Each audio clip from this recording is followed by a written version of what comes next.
Good evening. Welcome to a special host of Urban Renal Talk with Tamika and Steve. I am your host, Steve Belcher. Good evening. Thank you for joining us. Tonight we got a special guest with us tonight. We have a special co-host, Sorrel. How you doing, Sorrel? I'm great. How are you, Steve? I'm pretty good, pretty good. Before we start the show, I'd like to, ask for thoughts and prayers for Tamika Moore. Hopefully she'll have her be induced hopefully this week or next week. So please keep in your thoughts and prayers. So tonight we have the lovely Brielle from Columbus, Ohio. What's going on, Brielle? Hey, Steve. Doing really good tonight. Thanks for having me. Thanks for being with us. Thanks for being with us. So before we get to the interview, hey, Sorrel, what's going on down in Atlanta? It's just really cold here unexpectedly. We're in the 30s. Uh-huh. How's the advocacy going down there? It's going. We're prepping for Thanksgiving, so we're trying to give out, like I said, gift baskets and just little treats for people that's running during this week who may not have Thanksgiving with their families. Okay, okay. Wow. What's going on in Columbus, Ohio, Brielle? It is a snowy mixture, rainy, cold mess. But I'm sure it's like that for a lot of us. yes, but we're staying nice and warm inside, so thank goodness for heat. Great, great.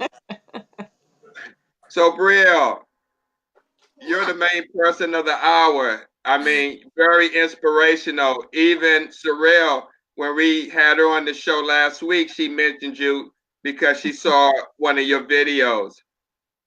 Oh my gosh. Thanks, girl. Thank you so much. No, thank you. That. You give me something to, being new to this journey, to see someone who's been thriving on it for as long, and your spirit is amazing and it's contagious. And I'm like, yep, she's my shero and she don't even know it. So thank you. Oh my gosh, thank you. Seriously, thank you. That makes me feel so happy. If only I could touch one person, just give one person inspiration or just drive just to do what they want to do in this life. Right, right, absolutely. You know, the way I met you or seen you was one night. I just happened to be up late, pretty much every night. But I saw one of your videos that you were applying makeup. Are you a beauty consultant? So I work for Unique, and I have my own little side job with Unique. And what I do, I just do tutorials online, and I made that part of Dialysis Diva, where I love to give tips on makeup, hair, diet, exercise, and living with dialysis. So it's just like my life on dialysis. And Wow. it does give a lot of people, I've been told, they write little comments and stuff, inspiration. And oh my gosh, I just can't believe that you are on dialysis for 28 years. And So, so, no, hey, I'm sorry. well, I started Dialysis Diva probably, I want to say about 2 years ago, maybe 3. It was a little bit after my husband passed away, and it was just like an outlet for me to basically just share my life and what I was going through when I lost Mark. And it was hard. It was a really hard time. He passed away from a slip and fall. So like weather like this, it really gets me kind of nervous. Right. So that's when I started it all, and I first started with basically just information about kidney disease and transplants and home dialysis. And then I just started making it a little bit broader, where I just share my life and share my tips and what I do, because everybody was asking about my hair And then I brought Unique into it. And so then they were asking about the makeup. And it just kind of all came together like that. Wow. Wow. So how does your journey start with kidney disease? So I was diagnosed with renal reflux back when I was 11 years old. What is And that for people who don't know what renal reflux is? so renal reflux is when you go to the restroom and the urine travels back up to the kidneys. And I was actually born with it. They did not catch it until I started getting like urinary tract infections. My blood pressure started going up, but I had no signs of kidney disease. I was even running track in middle school. I was on the dance team. I did gymnastics, and yet I still did not have the signs of kidney disease. Mm. So, but it was one day that I was starting to get really tired, and I didn't understand why I was getting really tired. And my dad actually found me outside on the lawn, passed out, just taking a nap. And that day, the hospital called and they said that my hemoglobin was in the gutter. And so I needed, um, basically, I needed, um, what is it? The transfusion, like a blood transfusion. And while I was in the hospital, they did all kinds of tests on me, and some were very scary. You know, being an 11-year-old, Right. that wasn't, very fun. But they diagnosed me with renal reflux, and they said that the nephrons, so the filters in the kidneys, had scar tissue on them. So I stayed off of dialysis for about 2 years with diet and exercise. Again, I was still running track, doing the dance team and all that, but I started. I started getting tired again, and just not really feeling good. So went into the hospital again because my hematocrit was dropping and my hemoglobin, and they told me that dialysis, I would have to start dialysis because my labs were just not very good then. Wow. So I started on peritoneal dialysis. Oh, and they tried to also fix the ureters. They reimplanted the ureters, and the surgery was a success. But going through so much stress as a little girl, I was supposed to grow out of this. Like, this was a disease that I was born with, but usually children grow out of it. And my mom died when I was 9, had a Mm. huge custody battle that I fought with, I just fought, I'm just going to say people, okay? And I'm only like 10 years old at this point, 10, 11. And my blood Wow. pressure, I went to the school nurse one day and it was 150/90. Wow. And she's like, you are not supposed to have a blood pressure like this at this age. So that's how I didn't grow out of it. My cousin actually had the same disease that I had, the renal reflux, but she grew out of it. Mm. She grew out of it. Your So, cousin had it as well, and she grew out of it, but you went on to develop kidney disease. yes, because I had so much stress plus the renal reflux. So it was just two whammies too much on my kidneys. Wow. Yeah. Mm. So got that surgery. It was a success, but again, there was too much scarring on the kidneys, which that led to dialysis, which I first started peritoneal dialysis. And I'm a small I'm a small woman, and I was even tinier, okay, back then. So being 13 years old and having all that fluid in my peritoneal cavity, that's what PD is, where you fill up and do exchanges. I did 3 exchanges a day, Wow. and it was too much on my body. It actually stretched my rib cage out. I just remember so many supplies. And I got a few hernias from it. 6 months on dialysis, my dad actually donated a kidney to me. And so that's when I was 13, I had my first transplant. And back in the Wow. 90s, in the early 90s, they weren't, I guess they really didn't know a lot about transplantation yet. And so we had the same antibody, or like our antibodies meshed very well together. We had the same blood type, but we did not have any genetic markers that matched. Because this was actually my stepfather that Okay. Mm. that gave me his kidney. Okay, and so we did the kidney transplant. That transplant only lasted me about less than 2 weeks. Oh They my thought that goodness. they thought that they could save Wow. it. First, they tried to go in with surgery. They tried to repair it. They upped like my prednisone. Oh my gosh, my poor little face was like out to here, with the prednisone. They put me on doses and doses of cyclosporin and what's the other one called?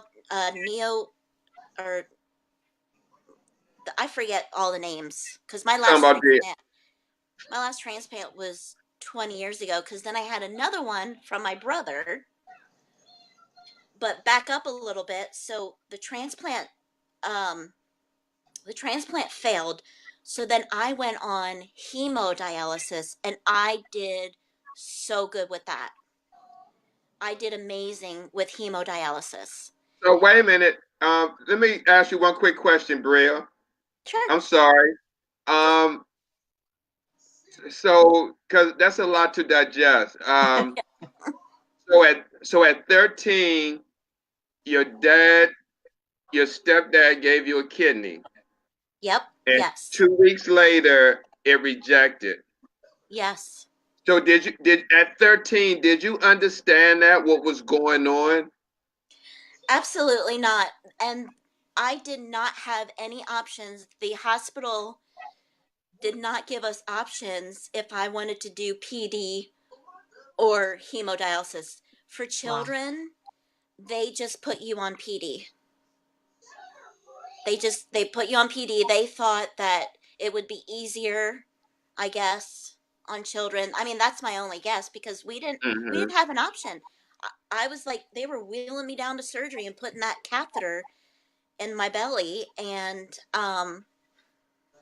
I didn't know a lot about it, but I'm the kind of person that likes to know what's going on. And my dad actually yelled at them because when they were doing tests on me, they didn't tell me what was going on. They were like, "Oh, just lay down, just lay down. It'll be over in in a little bit." And I like to know what's going on. I want to know what they're doing to my body. So, yeah. So they So, Wow. didn't tell you it in was advance? so they told me that I would be getting a little catheter in my belly, but that thing is like, it hangs out pretty far.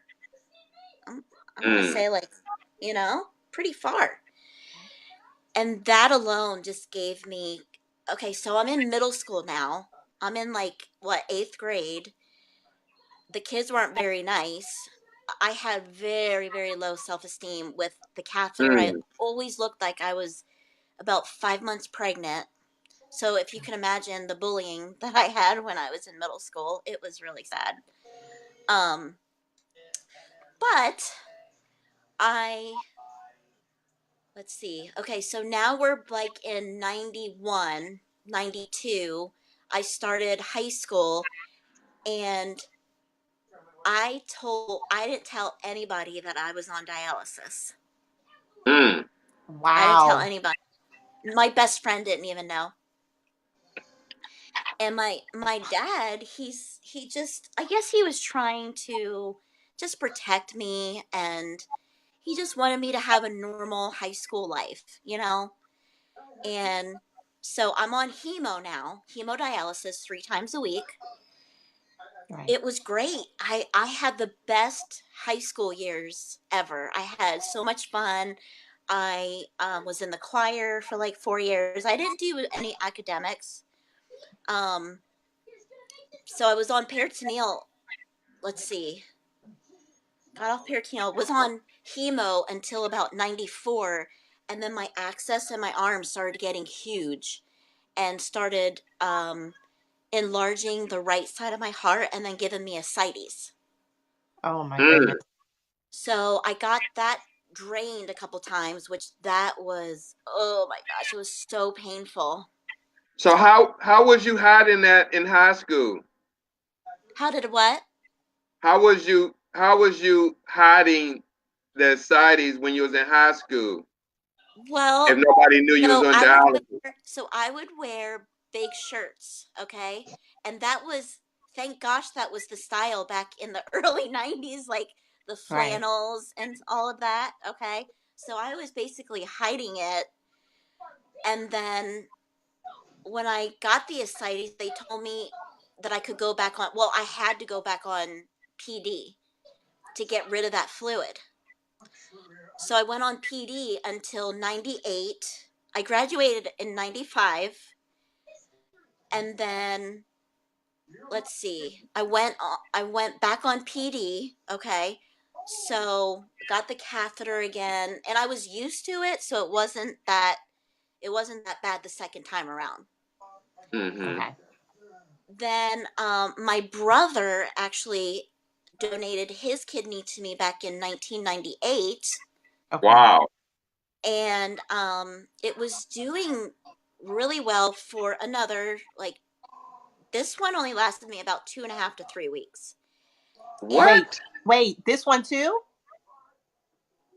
yeah, So you had two I kidneys that only lasted for weeks? yeah, Oh my it's goodness. either the Surreal. medications, it's That's either the surreal. I know. It's either the medications that my body just rejects and does not accept, or that second one I may have gotten like an infection during the surgery. I'm thinking it might be the medications, but I got pancreatitis from either the Mm. medications or the surgery. So that pancreatitis I know, almost took my Brielle. life. I was in the hospital for almost 4 months. Um, could not eat anything because I had to let my pancreas heal. So I was on TPN. It was a um, total nutrition, like protein. Yeah, What is yeah, I that? know Total exactly what protein you're talking nutrition. about. Yes, Mm-hmm. where I had to carry the backpack. Amino acids. Mm-hmm. Yes, and they put a Groshon in my neck that went into, like, I think it was my oh gosh, what's that artery? I'm having a brain no. What is this artery here called? Carotid. Carotid. Carotid. Once it went in the carotid, either the carotid or the heart, like the permacath does. Mm-hmm. So, and I've had permacaths too. I've had two of those before. Wow. But so I had the TPN for about 3 months until my pancreas healed, and I got down to about 65 pounds. I mean, you could see every bone in my body, and I could not Wow. sit on a chair without a pillow. Thank goodness I didn't have to stay in the hospital that whole time while I was on TPN. The social worker let me go home, and the nurse came to my house, like, I think it was like twice a week, to Mm-hmm. like check up on me and stuff, but I still continued to go to hemodialysis after the second transplant because I wanted to go back on hemo. Mm-hmm. So that's when I got my graft, like in the year 2000. So I had that permacath for about a year and a half. Yeah, about a year and a half. And I got baths for a year and a half. I did not get that thing wet. I washed my hair every other day in the tub. But I took good care of that, and they said we don't see people take really good care of this, because they usually get infected. So they tried putting a graft in my arm, which I think that worked for about one treatment.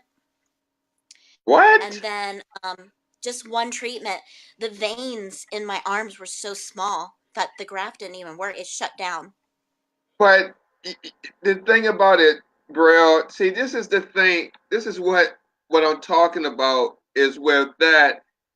You would have thought, Cyril, that they would have did vein mapping, the surgeon, to see if the veins were able to take that graft. That's what the vein mapping is for, to see, you Nope. know, where they can put the access or what type of access and go from there.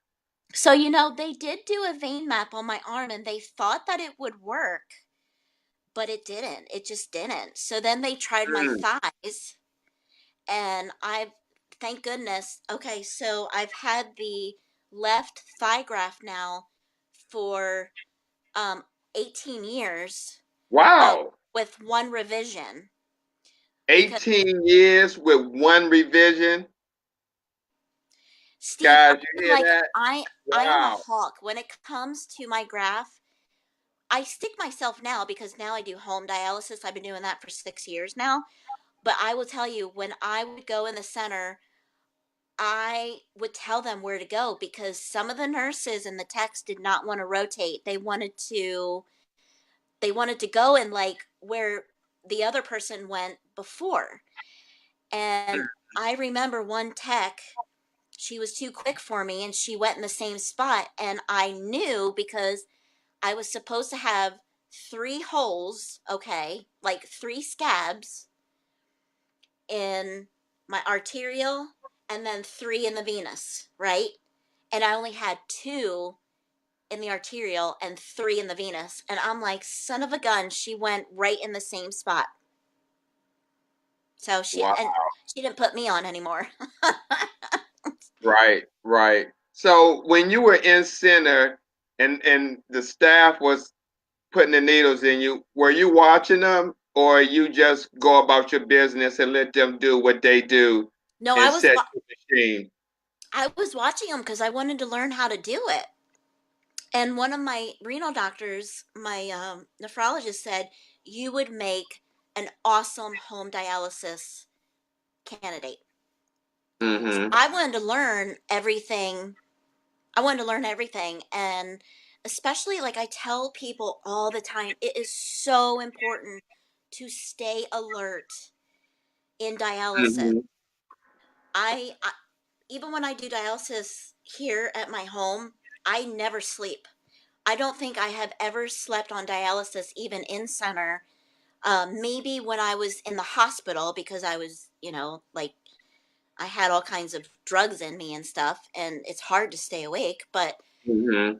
I always tell patients turn your machine so you can see it, make sure your temperature is right, your bath is right. I've had a mix up on bath before, actually on a calcium bath before, and it made my whole lips go numb and my fingers and my toes. Wait a minute, Um, wait a minute, wait a minute. Wait a minute. Say that one more time. I was on the wrong bath, calcium bath. Right. Was it a high calcium or low calcium? It was a low calcium. And so I wasn't getting enough calcium. Well, I guess maybe it was taking too much calcium out. That was it. It was taking too much calcium out of my body. That's why I was Mm-hmm. getting the numbness in the lips and mouth, and then the numbness in the hands and the feet. How did you find that out that they put you on the wrong bath? I have a very good friend that worked in dialysis with me, or not with me, but worked in the dialysis unit, and he always looked out for me. And I remember this one tech um put my arterial needle in, and I told her, I go, it take it out. It's wrong. It's in wrong. It started bubbling up, Steve. I mean, it started to infiltrate. Like I had a goose bigger than a goose egg on my leg. Mm-hmm. And when I looked for my friend, his eyes were like this big, and he's like, "Get away from her!" Because I told her to like get off of me and take the needle out, and she wanted to run the blood flow with it. She's like, "Oh, Bree, it's okay." I'm like, "No, it's not, and don't even touch that machine." So yeah, Wow. that was even the blood flow wasn't even pumping, and it was like,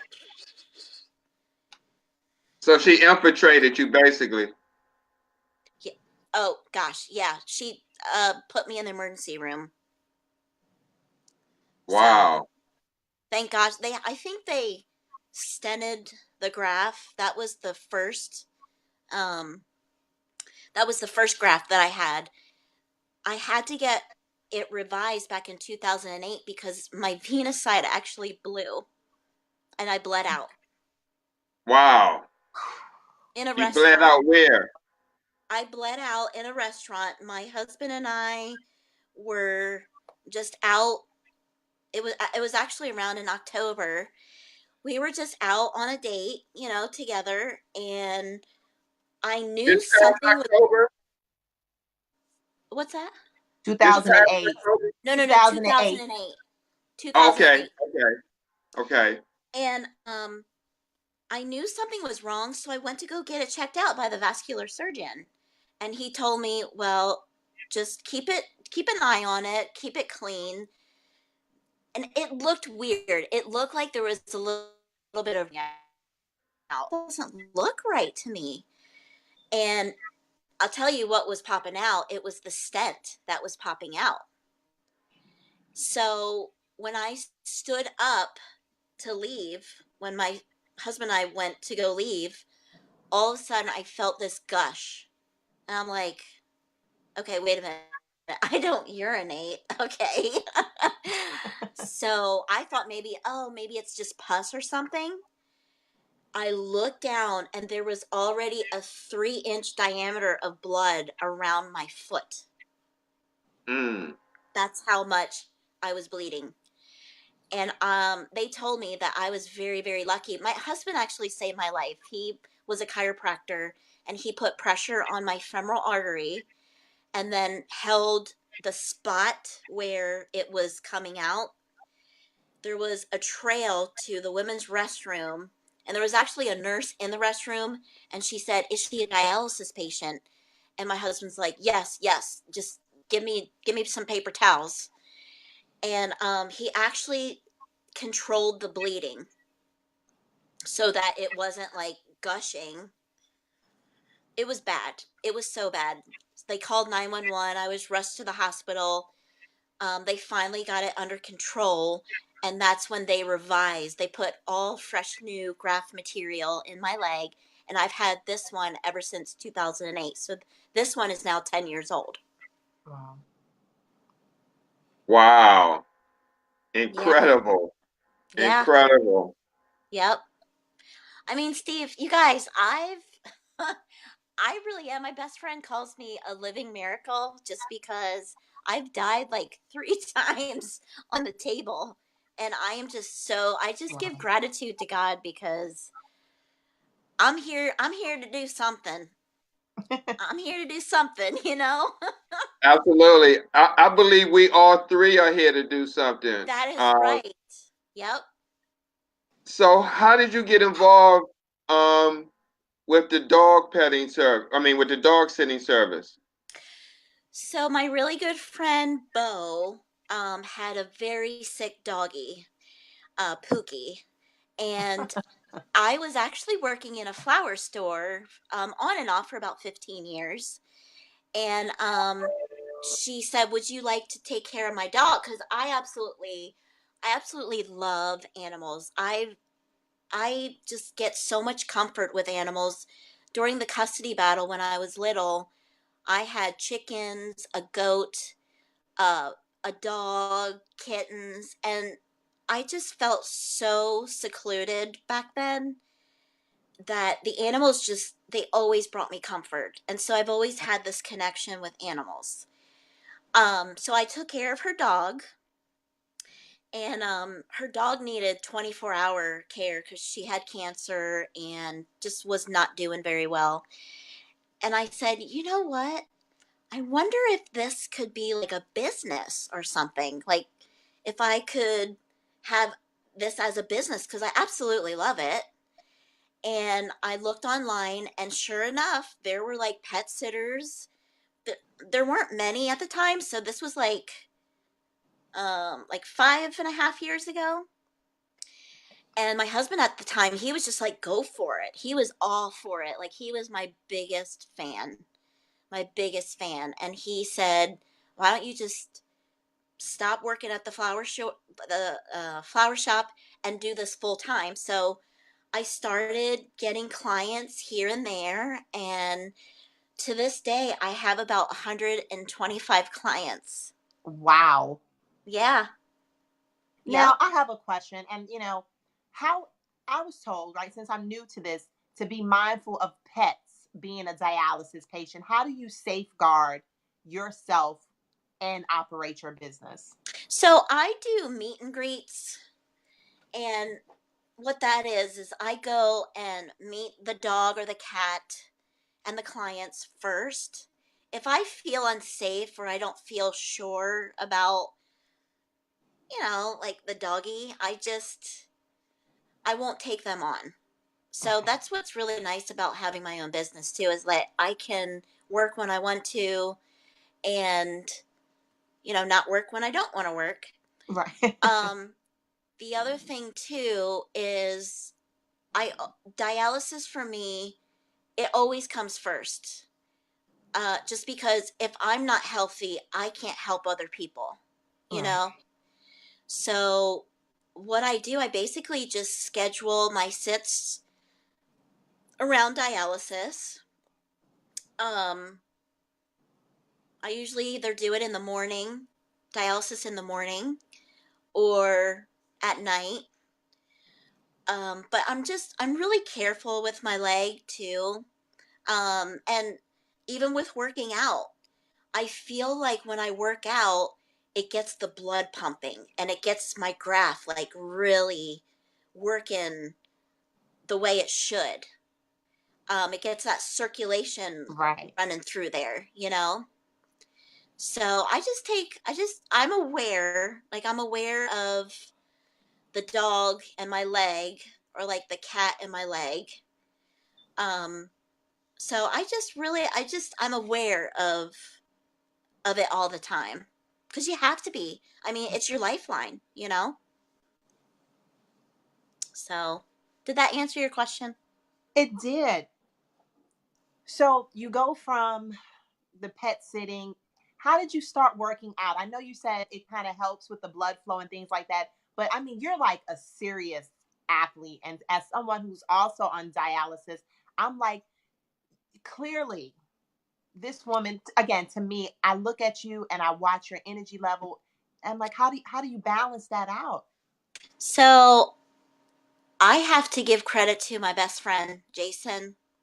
He's the one that got me into working out at a very young age, at 19. So, I started working out when I was 19. And mind you, again, I was always running, on the track team or doing gymnastics and dance. I love to do dance and gymnastics.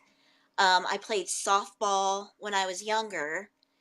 So I always had that mindset of like that athlete in my head. Right. Um, so I guess I just have a really, I just have like a positive, I have a positive outlook on stuff. I'm grateful. I do my affirmations, and I just feel that I'm just really grateful to have dialysis, because if I didn't have dialysis, I would be dead 28 years ago. So I look at it as it's keeping me alive. The exercise really helps, any kind of exercise, walking, doing like seated yoga, like on a ball, even bouncing on a ball or a trampoline. some kind of physical activity is really going to help. I used to teach the dialysis patients seated yoga, Okay. and they had really good results with it. They were more limber, their arms were more limber, their joints were better. So I just some kind of activity. I know, some people are kind of like washed out after dialysis, Right. and it really, really helps to be on home dialysis. I believe that with all of my heart. Di- Now, Steve, let me know if I'm right with this, but isn't home dialysis geared more toward the patient, whereas in the clinic, it's kind of almost like protocols? Is that right, Steve? Did you hear me? I don't know if you can I don't hear. know if you can hear. Can you hear, Steve? I don't think you can hear us. No. But I can see how, as somebody, as being in clinic, I don't think Yeah. you can hear us. Okay. I can see how home dialysis will definitely be Kind of. more. There it is. Hey, Steve. There you are. Did you hear my question, Steve? No. No. Okay. Surreal. So, Yes. Hey, Steve. uh-oh. I don't, Okay. there's a delay there with. So, that's I would always feel washed out. Oh, We lost him again. His I think we're computer's having. cutting off. So yeah, Oh, okay. he'll pop back in. I mean, it's like night and day for me with home hemo and in center. Right. I just felt. I mean, I would feel washed out, or like I would have bees in my body, like I feel tingly sometimes. I know exactly what you're talking about. I feel that in my Yeah. legs. Yes. With home hemo, have never felt that ever since. Well, they told me I wasn't a candidate because right now it's just my son and myself. And he was like, Okay. I needed somebody, another adult in the home with me. Okay. Okay, yeah. But 28 years of being a CKD warrior. Like I know you said is your positive mentality and your gratitude to God and exercising, but that is such an amazing feat. As somebody who's only been on this since January, I look at you and I'm like 28 years. And every time I see your videos, every time you're live, there's such a light in your life. And I'm like, you've heard this before, I'm sure, in church when somebody says you don't look like what you've been through. You really don't. You just look so youthful and so vibrant. Oh my gosh, thank you so much. See, I really appreciate that. I know some patients, they say that they're sick. I don't think, and I'm not in denial. I know, I do dialysis. Yeah. But I don't see myself as a sick person. I'm only sick when I have the flu or, a cold. I don't see myself as ill. I've never seen myself as ill. Only again when I have the flu or I'm sick, or if I'm in the hospital, obviously. But on Right. a day-to-day basis, I don't see myself as sick at all. Not at all. And I don't want other people, which they don't, because I see myself as not being sick. So that reflects out to the world, right? But I do hear like some of the boards, like the dialysis boards, Right. people will just say, I just really hate it when people say that I don't look sick. I mean, why would you want to look sick? That never really like resonated with me, Like, why would you want to look like you're sick? I don't know. I don't know. Right. So I've always just had that mentality of I'm not sick, and I'm not in denial, because people will be like, "Oh, you're in denial." No, I know I'm a dialysis patient. I don't even like to say patient. You know what I mean? Right. So I'm just a person on dialysis, surviving like anybody else, surviving this world. And so Right. that's how I look at it. Well, whatever you're doing, it is working. You look again. I said you look. Thank you. Oh, and Oh, is that caught? no, can you hear me? Oh, yeah. Yeah. And when somebody new with CKD reaches out, what is the first thing you share? What is your tips of wisdom that you share with fellow warriors?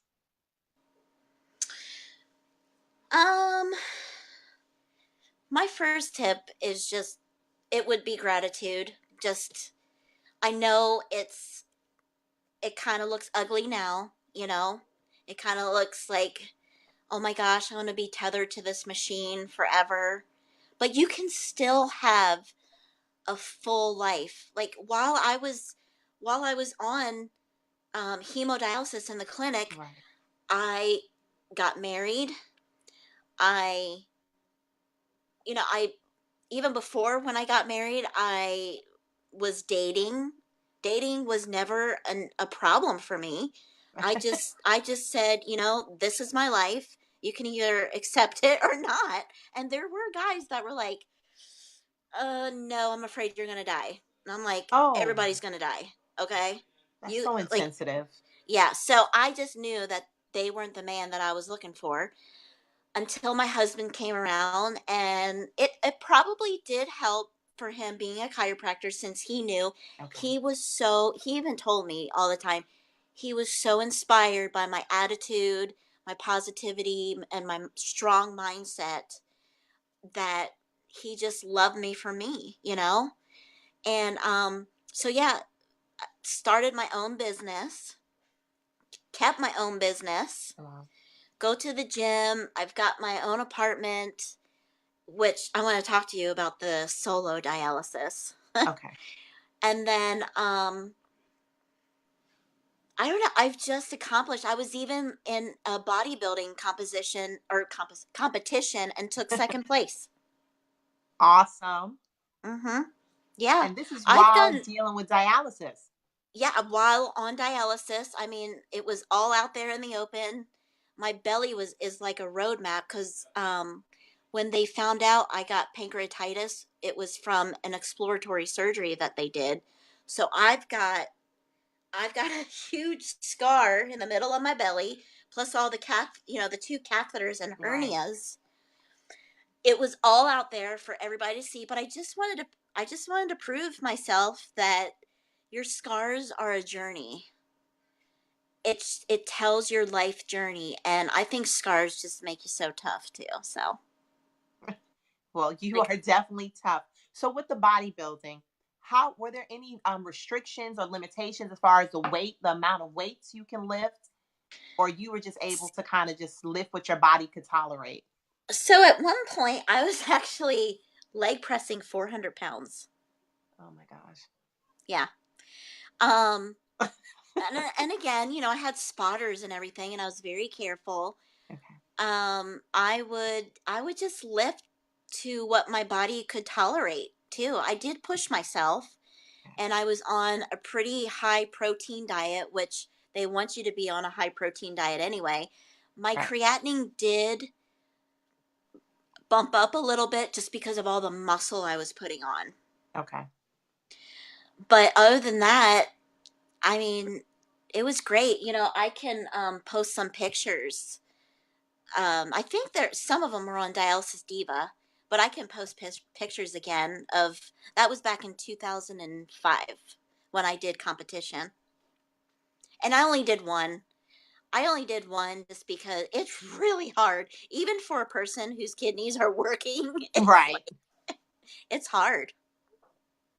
So So yeah. okay. So you go from dialysis and this new normal. What what was it that said, okay, you know what, Bree, I'm doing dialysis, but I'm also going to enter this competition? Like, what was your motivation to say, you know what? I'm bigger than dialysis. I'm going to do it. I just wanted to prove that anything can be done if you put your mind to it. It really can. Anything can be done if you have that mindset, you have that drive, that determination, that burning feeling like in your soul. And Yes. that's just what kept me really going. And just to, I guess a little bit too, had to like prove a point that I could do it, because kind of my doctors were kind of like, I don't know, but I was determined to do it, you know. Right. And And you placed. yes, and I made the decision to enter the competition in December. I remember I was out in California visiting my brother, and I just said, I was really into fitness and all the girls like Monica Brandt, and these are just some of the bodybuilders back Okay. then.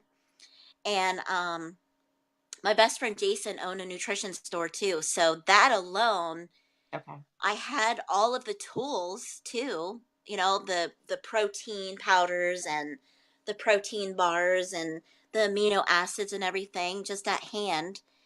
And I just decided to put 100% in, and the show was in May. So I got myself really prepared for it. And um, I tell you what, dialysis was actually a blessing because I could get all the water out. Because those bodybuilders, they Right. dehydrate themselves. So I would just say, hey, just take a little like 0.2 or 3 more off, like before my show. And I was so like cut up, and oh girl, it was awesome. That needs to be a story in itself, to utilize dialysis to kind of help you get your extra fluid off more than you need for bodybuilding.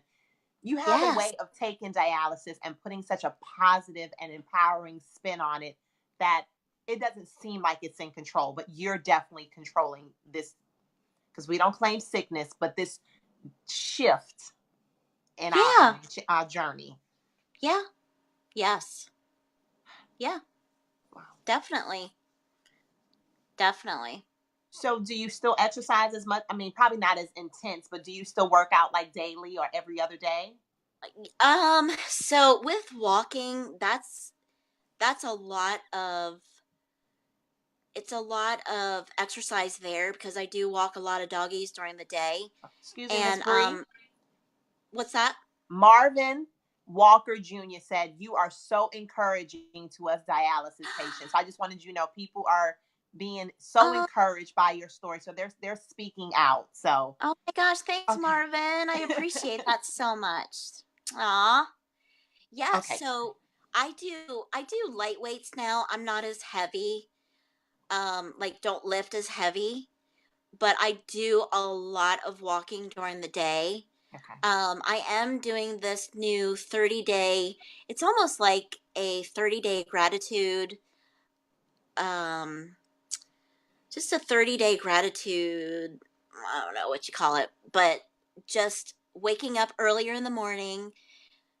Um, I write down 3 things that I'm grateful for, and then just doing some kind of body movement. And I'm getting Mhm. back into yoga, and it's going really good. It's going really good. I go to the gym with my best friend, and we Nice. have like these 10-day spreads that we do. And that's going pretty good. So but that's really light in the gym. It's just Okay. getting into the gym and creating that habit again. So, And yeah, yeah. and I think, see, I know you are really helping, for us to realize that even though you may be on dialysis, you can still work out. You're not restricted and limited to not doing any type of physical education, and you're even exceeding what they told us we can do. I never I don't want, to give any bad advice or anything, but I'm not your normal, you know, kidney warrior. I kind of do what I want to do, but making sure with my primary doctor, Right. because my primary doctor is very aware of everything that I'm going through, Okay. you know, like my dialysis and stuff. But it's even like, oh, one sec. Okay. It's even like with supplements too. Because, you know, we have to be careful of what we take and Yes. everything. But and even my renal doctor is pretty cool about everything. He's like, well, whatever you're doing, you look fabulous. You're doing fabulous. You know, I go to clinic once a month just for Right. labs and to talk about my labs. And he Right. just tells me, you know, as long as your labs look good, just keep doing what you're doing. So, Right. Now you've mentioned your blog, Dialysis Diva. Um, what advice would you give to someone, right? What would we find on like your Dialysis Diva blog? And definitely want you to share how people can reach out to you. But sure. you know, just what are some of your 5 takeaways for this journey to help somebody else along the way? The biggest one I think is don't see yourself as sick and that you have, I mean, we do have an illness, we do have a disease. We've got kidney disease. Right. But don't put yourself in that category because I noticed when I was going to in-center that a lot of the techs and nurses, they kind of felt sorry for the patients. You know, it kind of like, oh gosh, poor me. I'm like tethered to this machine for the rest of my life, you know. And that's all they know. That's Right. that's all they know. I mean, I would say a lot of them too are on disability, which, you know, it counts, dialysis counts for disability. Right. Um and I just think that it's like pounded into these patients' heads all the time that, oh, you know, you're sick, don't do anything, you're not going to have a life anymore, you got to come to dialysis 3 times a week, which you do, you know. um I do think though, and I will be the biggest advocate on home hemo. I do a lot of adv- a big advocate for home hemodialysis. Right. Okay. Also, the artificial kidney, which I really don't know where that's going.